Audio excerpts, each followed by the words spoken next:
여러분 안녕하십니까? 코로나19 5차 대유행 속에 당국이 방역 대책을 강화하면서 우리 지역의 행사나 축제들이 연기되거나 잇따라 취소되고 있습니다. 연말연시 특수를 기대하던 소상공인들은 강화된 방역 조치에 속이 타들어간다며 호소하고 있는데요. 이수복 기자가 시민들의 목소리를 들어봤습니다. 최대 4인까지 모임 제한과 밤 9시까지 식당, 카페 영업시간 제한. 급격한 코로나19 확산세를 막기 위해 방역당국이 발표한 고육지책입니다. 주말인 18일부터 시작되는 방역 강화 대책이 발표되자 지역 소상공인들의 한숨은 더 깊어졌습니다. 벌써부터 저녁 모임 취소가 줄을 잇고 연말 특수도 기대하기 어렵게 됐습니다. 예약 취소 전화도 많이 오고 12월 달은 매출이 한 3분의 1 이상은 감소될 것 같습니다. 시민들 역시 갑작스러운 방역 강화에 당황하긴 마찬가지. 친구들과 약속했던 연말 모임을 조장하기에 바쁩니다. 크리스마스도 다 왔는데 이제 친구들이나 연인들 간의 약속에도 많이 지장이 생길 것 같고 이제 저희 시민들에게도 자유로움이 있는데 그것도 다 뺏겨가는 것 같아가지고 약간 좀 마음이 불편합니다. 단계적 일상 회복이 잠시 멈추면서 내일로 예정된 이곳 스케이트장 개장 일정도 전면 보류됐습니다.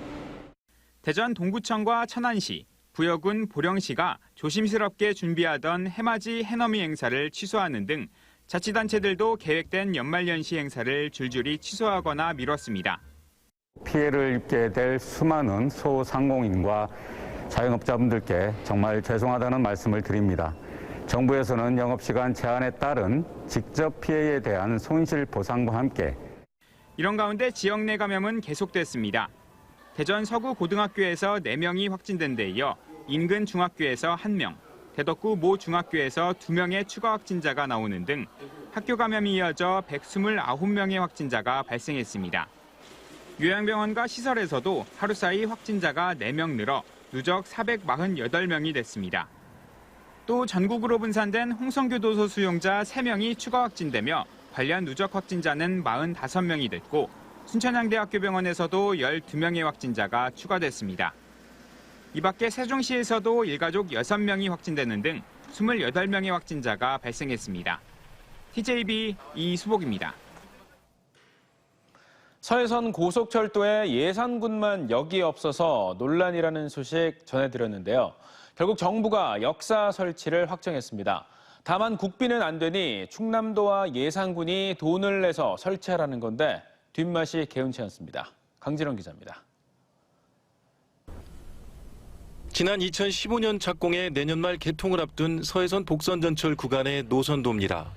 충남과 경기 6개 시군을 지나면서 모두 정차역이 예정됐지만 예산군만 빠졌고 삽교 지역에 장례 신설역이라는 모호한 명칭만 붙었습니다.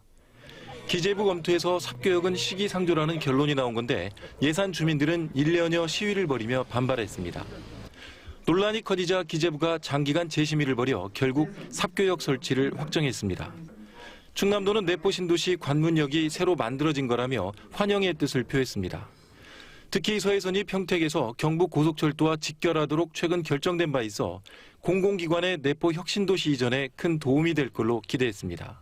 서해선 삽교 신설의 밑그림이 그려짐으로써 충남 혁신도시 완성을 향한 우리 꿈의 한 걸음 더 가까이 다가갔다는 말씀을 드립니다.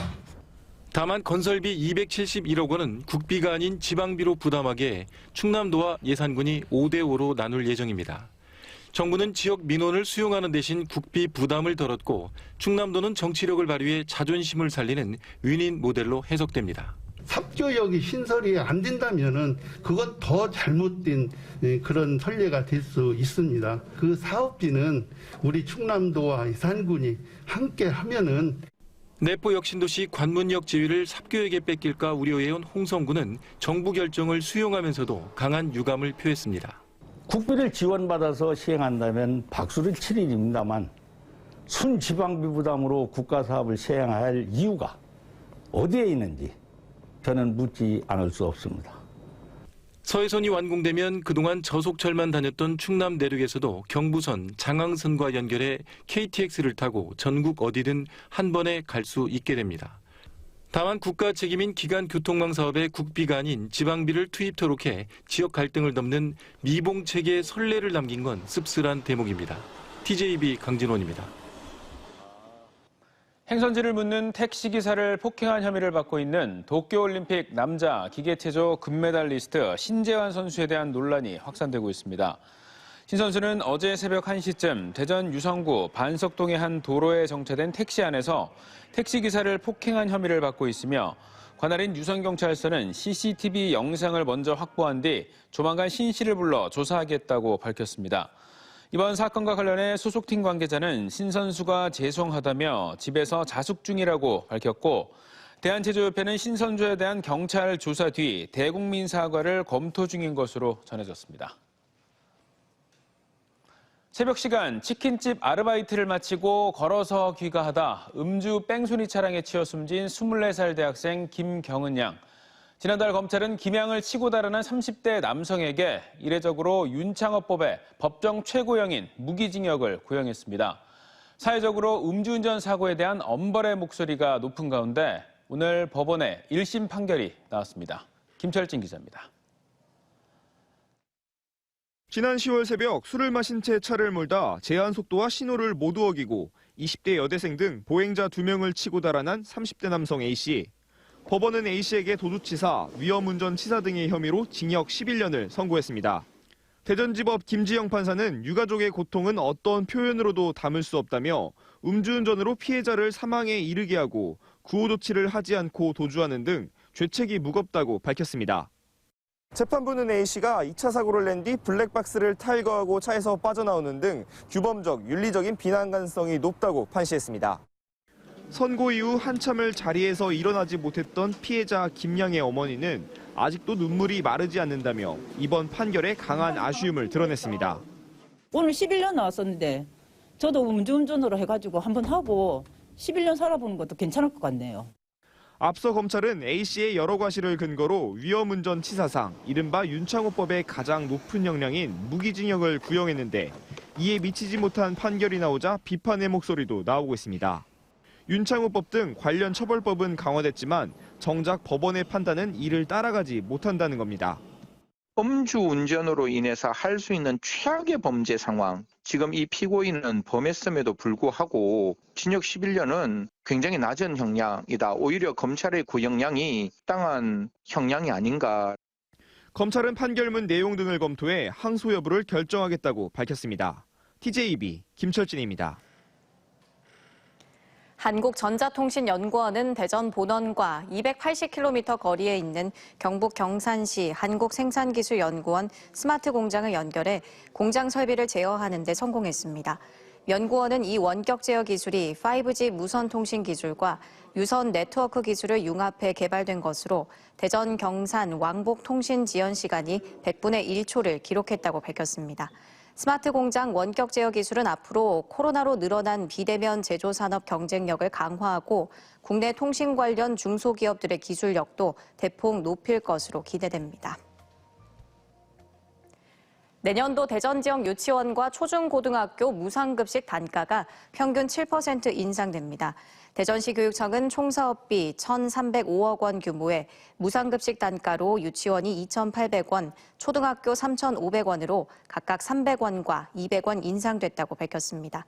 또 중학교 4,300원, 고등학교 4,600원으로 역시 300원과 200원 인상된 단가가 적용됩니다. 이와 함께 노후 급식기구 교체비 16억 8천만 원, 위생관리 시스템 구축비 1억 원 등 안전한 급식 환경 조성을 위해 1,323억 원을 지원합니다. 대전에서 초등학교 돌봄교실 운영 시간이 전국 최초로 오후 5시에서 7시까지 의무적으로 확대됩니다. 그동안은 5시까지만 운영돼 학부모들의 어려움이 컸는데 이제는 반기는 상황인데요. 또 이를 위해 시간제로 근무했던 돌봄 전담사를 전일제로 바꾸는 데 합의해서 처우와 보수가 대폭 개선됐습니다. 류재희 기자입니다. 초등학교 돌봄교실은 그동안 오후 5시까지만 운영돼 미처 퇴근하지 못하는 맞벌이 학부모들의 불편이 잇따랐고 운영 시간을 연장해달라는 민원이 쏟아졌습니다. 대전교육청이 전국 최초로 내년부터 저녁 7시까지 돌봄교실 운영을 연장합니다. 대전의 모든 학교는 한 학교당 돌봄교실 1개 이상을 저녁 7시까지 필수적으로 운영해야 하고 방학 중에는 오전 8시 반부터 시작한다고 밝혔습니다. 돌봄 관련 행정 업무를 전담해야 하는 돌봄 전담사들의 걱정과 부담을 덜어주기 위해 마련한 4단계 지원 대책 중 연수 및 컨설팅 등을 집중 실시하여 학교에 안착될 수 있도록 노력하겠습니다. 이를 위해 학교 비정규직 연대 등 돌봄 전담사 노조와 시간제 근무 형태를 하루 8시간 전일 근무제로 상향 조정하기로 전국 최초로 합의했습니다. 돌봄 전담사들의 수건이 해결된 것으로 전교조도 학교 정상화에 기여할 것이라며 환영 성명을 냈습니다. 또 교사 중심으로 처리하던 돌봄 행정 업무를 돌봄 전담사에게 이관해 돌봄 전문가 역할을 수행하도록 할 예정입니다. 돌봄교실의 질도 높아지고 아이들과 학부모님들도 만족하시고 우리 돌봄 전담사들도 처우 개선이 이루어지면서 앞으로 좀 더 나아질 것으로 기대됩니다. 대전 지역 돌봄 전담사 대부분인 400여 명이 전일제 근무 전환을 신청했고 임금은 기본급에서만 평균 60% 증액됩니다. 그동안 일하다 말고 아이들을 데리러 돌봄교실에 가야 했던 학부모들도 저녁 7시 연장을 크게 환영하고 있습니다. 학원을 또 보낼 수밖에 없었는데 내년부터는 7시까지 이제 연장이 돼서 너무 좋은 정책 같고요. 우리 아이들 좋은 영향이 있었으면 좋겠어요. 대전교육청의 대타협과 전환에 충남 등 전국적 파급 효과도 예상됩니다. 다만 학교 여건에 따라 돌봄 전담사 근무 공간 마련과 별도 공간 구축을 위한 예산 확보 등 꼼꼼한 후속 대책도 요구되고 있습니다. TJB 류재일입니다. 대전시 교육청이 유성구 옛 용산중 자리에 설치되는 용산초등학교 모듈러 교실, 일명 이동형 학교 건물과 관련해서 임시 방편일 뿐 장기적으로 학교 용지 확보를 추진하겠다고 밝혔습니다. 배성근 부교육감은 모듈러 교실 사용 기한을 3년으로 두고 조속히 아파트 단지 안에 학교 부지를 확보할 방침이라며 단지 내 공원 부지를 학교 용지로 변경하고 공원 부지를 추가 확보하는 방안을 시와 논의하고 있다고 밝혔습니다. 모듈러 교실과 관련해 학부모들이 안정성과 학습권 침해 우려를 제기하는 데 대해선 컨테이너 조립식 가건물과는 다르다며 내년 2월까지는 학교 부지 협의를 마무리할 방침입니다. 보령 해저터널 개통으로 관광객이 급증하면서 보령시가 대천항 야간 관광지 조성 사업에 박차를 가하고 있습니다. 보령시는 내년 7월 준공 예정이었던 대천항 꽃게 조형물부터 방파제까지 야간 경관 설치 사업을 앞당겨 추진하면서 달빛 등대로의 시범 운영에 들어갔습니다. 시는 이와 함께 각종 경관 조명과 가로등 정비, 프리즘 열주등 등으로 특색 있는 별빛 공원을 조성해서 색다른 야간 볼거리를 제공할 계획입니다. 충남 사회복지 공동모금회 희망 2022 나눔 캠페인 순회 모금 행사가 어제 보령 문화의 전당에서 열렸습니다. 모금에서는 보령시청 소속 공무원들과 공무직 1,100여 명이 지난 1년간 1% 나눔운동으로 모은 2,374만 원 등 모두 13개 기관단체에서 1억 2천만 원을 기탁했습니다. 보령에선 내년 1월 31일까지 지난해보다 5천만 원 늘어난 3억 5천만 원을 목표로 희망나눔 캠페인 활동을 벌이고 있습니다. 코로나19 확진자가 충남에서만 200~300명씩 나오는 가운데 대전지법 천안지원 직원 수십 명이 모여 실내 스포츠 대회를 진행한 것으로 드러나 논란이 일고 있습니다. 천안지원 직원들은 3층 대강당에서 지난달 22일부터 주 3차례 이상 부서별로 피클볼 대회를 진행한 것으로 전해졌습니다. 천안시와 법원 행정처는 방역수칙 위반 여부를 조사할 방침입니다. 충남도가 지역 소멸위기 극복 방안의 하나로 고향사랑 기부제 도입에 대한 검토에 들어갔습니다. 고향사랑 기부제는 개인이 고향인 지자체에 기부하면 지자체가 이를 모아 지방 살림에 활용하고 기부자에게는 기부 금액의 30% 안에서 지역 특산물로 답례하는 것으로 오는 2023년 1월 법 시행을 앞두고 있습니다. 정부는 이 제도가 정착되면 지방 재정 보완에 도움이 될 것으로 전망하고 있고 충남도는 기부금 모집을 위한 다양한 혜택과 우수한 아이디어를 발굴하는 데 주력하고 있습니다. 특허청 기술디자인 특별사법경찰은 대전지검과 함께 반도체 첨단 기술을 중국으로 빼돌리려던 국내 공장 설비업체 직원과 무역 중개업체 대표 등 7명을 검거해 구속 또는 불구속 기소했습니다. 이들은 지난해 1월 국내 중견기업으로부터 반도체와 디스플레이를 생산하는 첨단 설비인 업체로부터 도면을 빼냈습니다.